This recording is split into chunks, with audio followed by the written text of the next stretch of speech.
En esta primera parte del video la idea es mostrar cómo funciona una de las ruedas del seguidor de luz. Comenzamos dividiendo el circuito en tres etapas diferentes, donde la primera etapa es un divisor de tensión, donde la idea es que a medida que cambie la resistencia de la fotorresistencia, se pueda cambiar el voltaje que está alimentando a la base de la segunda etapa. En la etapa 2 y en la etapa 3 lo que tenemos son dos transistores que cambian de estado entre corte y saturación, que a la vez eso se comportan como un switch controlados por la corriente que entra en la base a cada uno de ellos. Ahora miren, comencemos con esto. O sea, ¿qué pasa con la fotorresistencia? Es un elemento que a medida que reciba mayor luz, los electrones del cual está compuesto el material se exciten mucho más, por consiguiente va a tener una mayor conducción y a la vez significa que va a tener una menor resistencia. Es decir, que a medida que tú lo aumentes la luz en la cual está expuesto, la resistencia va a ser cada vez menor. Lo curioso de esto es que nosotros podemos simplificar este circuito como si fuera un switch. Es decir, que una resistencia va a ser tan alta que va a funcionar como un circuito abierto, y cuando haya mucha luz significa que va a ser un circuito cerrado, un cortocircuito. Entonces podemos convertir este circuito en su equivalente más simplificado, que sería como un switch. Ya con la fotorresistencia simplificada, tú puedes imaginártelo como que cuando no hay luz el circuito va a estar abierto, el switch va a estar abierto, y cuando haya luz el circuito se cierra. Entonces, dependiendo del valor que va a estar, habrá o no habrá corriente dentro de la base. Y lo curioso es que el transistor también puede funcionar como un switch, de tal forma de que cuando el circuito o la fotorresistencia está abierto, va a aparecer corriente en la base, por consiguiente se va a cerrar el switch entre colector y emisor, permitiendo que pase la corriente. Entonces podemos convertir este transistor en otro switch de esta forma. Como pueden ver acá, si la fotorresistencia no tiene luz, habrá corriente en la base y el switch estará cerrado. De esta forma toda la corriente irá desde colector a emisor. Pero si yo cierro, es decir que hay luz, el switch se va a abrir y toda la corriente va a ir al segundo transistor. De esta forma, al recibir corriente, se cierra el circuito entre colector y emisor y la corriente permitirá hacer que el motor se mueva. Eso quiere decir que este transistor también está funcionando como switch, y lo podemos ver de esta forma, como si fuera otro switch adicional, donde si tú no hay luz, el segundo switch va a estar abierto, y si hay luz, el segundo switch va a estar cerrado. Entonces, dependiendo del valor de la fotorresistencia, la corriente permite prender o apagar el motor. Bueno, para esta parte se va a ver cómo funciona el esquemático dentro de la portoweb. Como pueden ver aquí, se está conectando la batería de 9 voltios que está conectando la parte superior y la parte inferior en los dos rieles, y se conecta en negativo en la parte de abajo.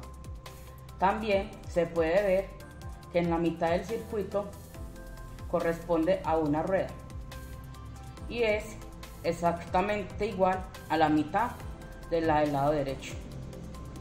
De esta forma se pueden manejar los dos motores de forma independiente.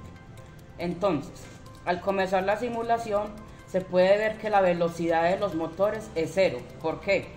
Porque no tienen luz dentro de la fotorresistencia y no están prendidos, pero a medida que yo le voy incrementando la luz al motor, empieza a moverse, y si le quito la luz, el motor se detiene. Lo mismo pasa por el lado derecho. El motor se mueve si hay luz, y si se apaga, ya no hay luz. Como te darás cuenta, los valores, mientras que uno es positivo y el otro es negativo, es por la forma en la que están conectados, de forma que ambos motores se están moviendo hacia la misma dirección.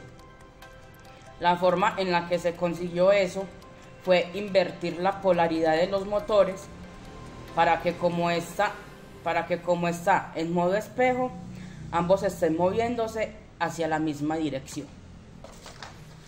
Bueno, ahora vamos a explicar cómo funcionó el montaje del seguidor de luz. Entonces, se utilizó una base de acrílico, tiene dos ruedas junto con sus motores, como puedes ver acá y acá en este. Tiene una rueda loca que permite moverse. La batería de 9 voltios que está conectada a un switch. Está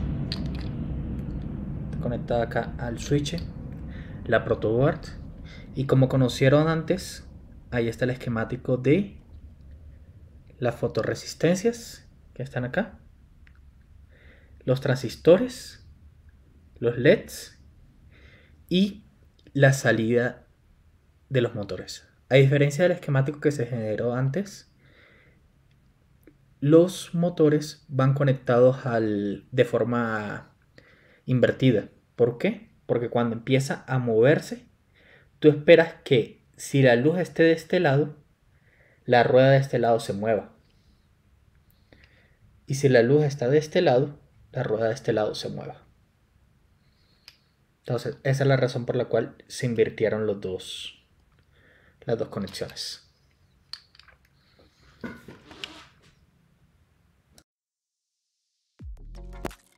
En esta parte del video explicaremos cómo el robot inicia su movimiento en función de las fotorresistencias. Si usamos una fuente de luz externa, cuando acercamos la fuente de luz a la primera fotorresistencia, podemos ver cómo el robot se inclina hacia un lado.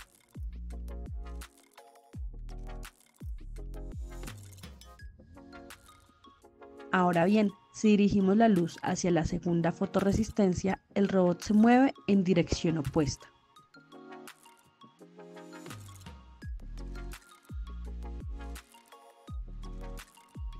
Finalmente, si iluminamos con una luz directa hacia ambas fotorresistencias al mismo tiempo, vemos cómo el robot avanza en línea recta hacia adelante. Este es el principio de funcionamiento de los dispositivos. Adicionalmente, aquí se encuentra el interruptor principal, el cual, si lo apagamos, el robot deja de moverse por completo. Pero si lo encendemos, el robot comienza a responder libremente de acuerdo a las fuentes de luz.